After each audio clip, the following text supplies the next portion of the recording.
Welcome to the Daily Intelligence Brief from IntelStor for the 24th of October, 2025. In today's top renewable energy news, the Middle East has emerged as the fastest-growing renewable energy market outside of China.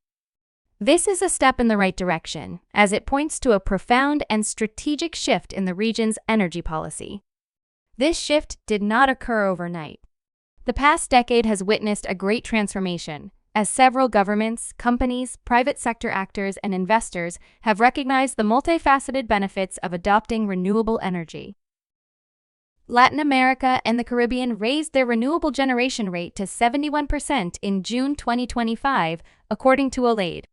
The figure was just 2 points below the record reached in 2024, when renewability marked 74%.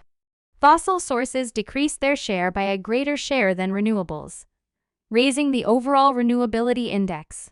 The generation structure of Latin America maintains a high proportion of renewables, led by hydropower, wind, and solar. The Rajasthan Renewable Energy Corporation has now issued a circular reversing its earlier decision to freeze land for wind and wind hybrid power projects in the state. On May 5th, the agency issued a procedure-cum-guidelines document for the implementation of wind or hybrid power projects in the state. This comes after several practical issues arose from the exercise. After the department started freezing the favorable windy sites based on coordinates, farmers from such regions did not get ample time to negotiate a fair price for their land and viewed it as a harsh and forced step toward their properties. Wind generation in Germany soared to the highest since early last year, sending power prices tumbling below zero. Wind output rose to more than 51 gigawatts on Friday morning, meaning wind and solar energy was able to meet almost all of the country's power needs. Intraday electricity prices slumped as low as -€7.15. At the 2025 Wind Energy Exhibition in China, a new attitude has emerged regarding the turbine size race.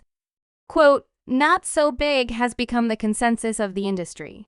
They have turned the focus of size competition to technological innovation, reliability assurance, efficiency improvement, and ecological synergy. In the past few years, large scale has been the core growth engine of the wind power industry. Onshore wind turbines jumped from 2 to 15 megawatts. Offshore models now exceeded 26.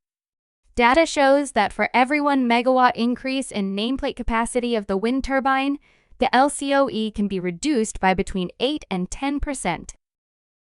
You can learn more about all of IntelStor's market and sales intelligence offerings at www.intelstor.com and subscribe to our channel today.